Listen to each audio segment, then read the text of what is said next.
picture it being very snowy. But at that rate, you're looking at 20-25%. I would guess in the summer that percentage drops dramatically as there's so much natural foraging. When we do seminars, I ask people, hey, did you come here with your neighbor? And they usually say no, and that's because I always joke that they're trying to get the leg up to keep the birds in their yard and not their neighbors. But if we really think about it, the real competitor to us attracting the birds is Mother Nature herself. She's providing a bounty of food that they can eat that may not be in our yard, and so we're really competing with Mother Nature to lure them in for our viewing pleasure. How important is it to keep our feeders clean from year to year? It's extremely important. A dirty feeder can create bacteria or fungus or something that it could be harmful to birds, and so it's important to keep them clean. There's a whole bunch of feeders out there that are top shelf dishwasher safe, so you don't even have to do it by hand anymore. There's the Aspec's quick clean line that's wonderful. The whole thing kind of pops right out very easily, and you can clean them very quickly.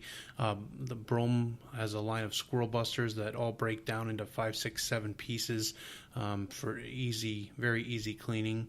And so I think the bird feeder companies have caught up to the thinking of how important it is, and have really done a nice job of creating some cool feeders that break down to be cleaned or are top shelf dishwasher safe. Yeah, actually, so you mentioned Aspex and Brome, which both have like pretty cool stories behind them. Would you mind sharing those quickly? Sure. So the first one, I guess, would be Aspex, and they had started quite a long time ago, and just had wanted to make a better bird feeder, and kind of came out. They were, I believe, I'm not sure that this is true, but I believe they were the first ones to come out with sort of a quick, clean line, and you just simply, take 2 fingers and press in the buttons, and it pops right out. And it's a family-owned company, and I was able to tour the place a couple of years ago. It's made right in Rhode Island. Most of the pieces are made right in New England. I know the tops and bottom caps are made in South Carolina, but the rest of it is made in New England. I would suggest you buy them from a store, and you'll have a much easier time. If anything happens, you can they'll send you the pieces. I know there's been some issues with stuff from Amazon here recently with some counterfeit products, so you're getting the real good quality Aspect stuff when you buy from a store. So I would definitely purchase them from the store. Yeah, they're solid. They're metal tops and bottoms, a lot of them. And they're it's a great company with a well-made product at a really competitive price. So it's everything that you would think you're looking for as a consumer, or you should be looking for as a consumer, in my opinion.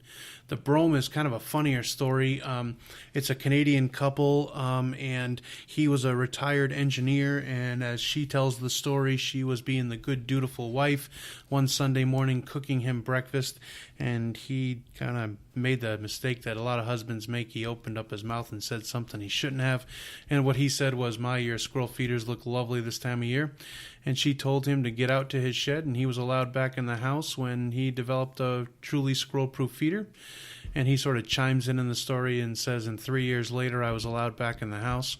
And they really did. They created a squirrel-proof feeder. I remember my boss at the time telling me to come up for a sales meeting and that we were going to learn about a squirrel-proof feeder, and I asked him if I could bring a pillow because I'd heard this story before. There's a lot out there that say that they're squirrel-proof. I would suggest that maybe they're squirrel-resistant, and this particular company uses this reverse spring technology. They gave us each one. I went home and put our premium mix in it because it was our one of our nuttiest mixes, just to kind of prove them wrong. And as I watched the squirrels play on it and try to get at it, I was amazed at how much seed stayed in the feeder and didn't fall to the ground as they were playing on it, and how the squirrels were really unable to get to it.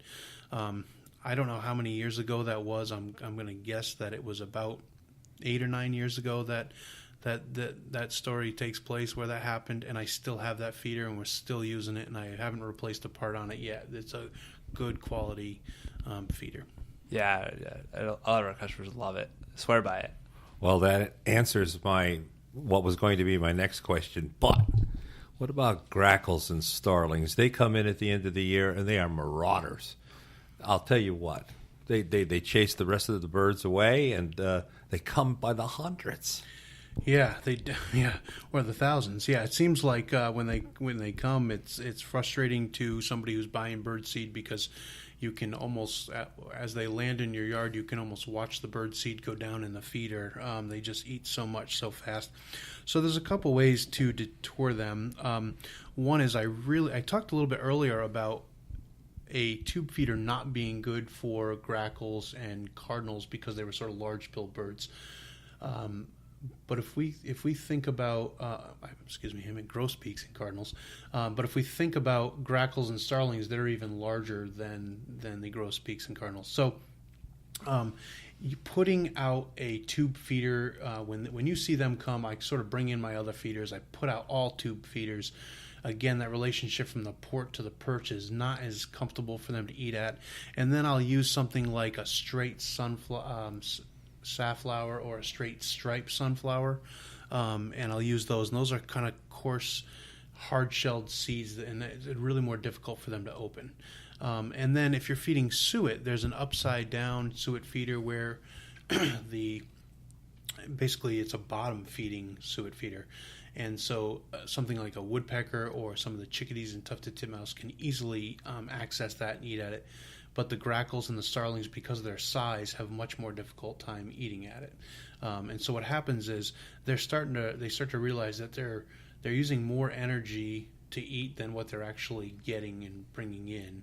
And so they'll go to your neighbors. Hopefully go to your neighbors. Yeah. So that's the one birds we want to go to your neighbors, right? Yeah. So sometimes we actually have, like you mentioned, the kind of inverted suet feeder, and we have people kind of question the legitimacy because it literally it's like a roof that comes down, and then the suet is accessed on the underside of it, and it's got some cage around it, and those are actually intended and feasible for a bird to use. Oh, absolutely, and it was really probably built to solve. A lot of products are built to solve a problem, and the problem with we have 2 or 3 traditional, just your square single suet feeders around our house, and they're great. They're inexpensive, and they work just fine for almost all the birds that you want to feed. If you're trying to feed a pileated woodpecker, then probably you'd want more of a tail prop, suet feeder. But these bottom feeding ones or inverted ones, as you said, are ideal, especially in the spring when all of those grackles and starlings start to come through. Their food source is some seeds, but it's also insects. They're more omnivores than a straight seed eating bird. Yep. And so what's happening in that late February, March, maybe even April, depends on the season. The ground is still a little frozen, and the bugs haven't come up below the frost line yet. Mm-hmm.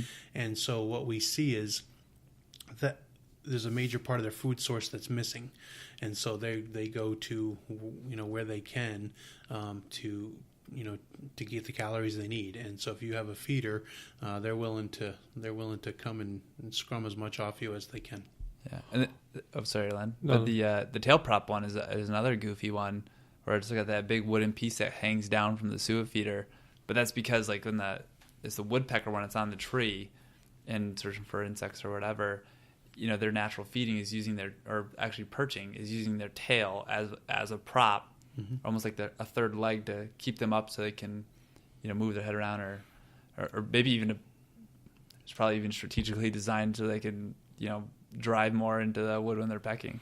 Yeah, as I said before when we talked about the toes and the thumbs, there's 2 toes forward, 2 thumbs back, so they're always very adept at scaling, and that stiff tail prop feathers are what sort of holds them up, and that and so it's an important part of their makeup and how they're designed, and yeah, you're right. I think it gives them a little bit of that able to drum a little bit harder because of that makeup, and they can so whether it's drumming into a suet cake or drumming on the side of your house, it gives them that little extra oomph, and that's definitely important for the males as they're trying to court the females in in the springtime, the louder the drum, the better female that they can get as a mate. Yeah, and actually from your seminars, I remember you talking about they're looking for whatever they can make it's the louder the noise, the louder their call, right? Yes, and one night I was staying at my in-laws in upstate New York, and they had a kind of a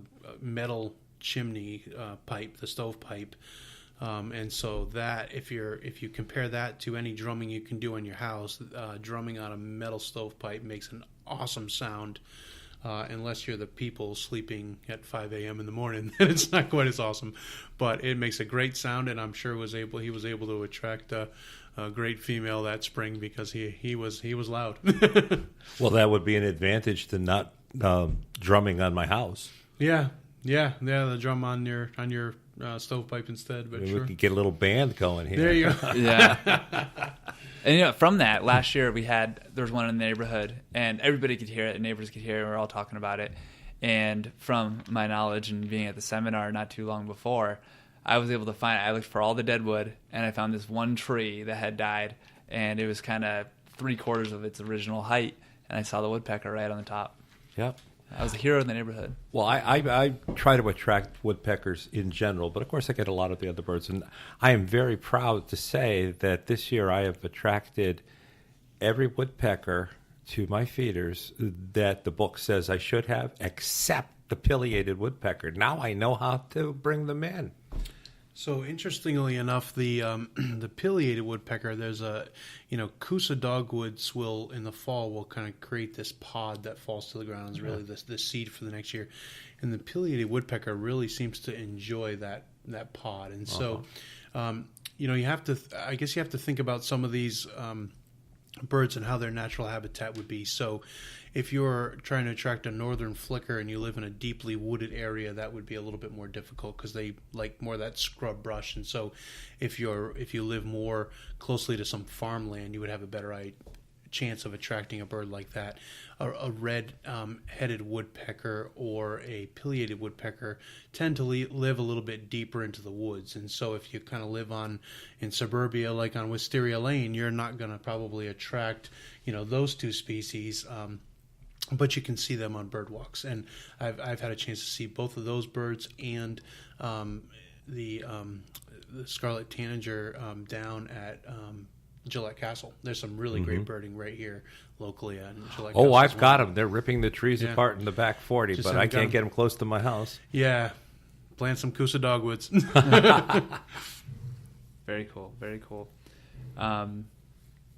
Great. So any more tips on squirrel deterrent? I know that's everybody always complains about the squirrels coming in. Squirrels. And, I guess the squirrel buster is first line of defense.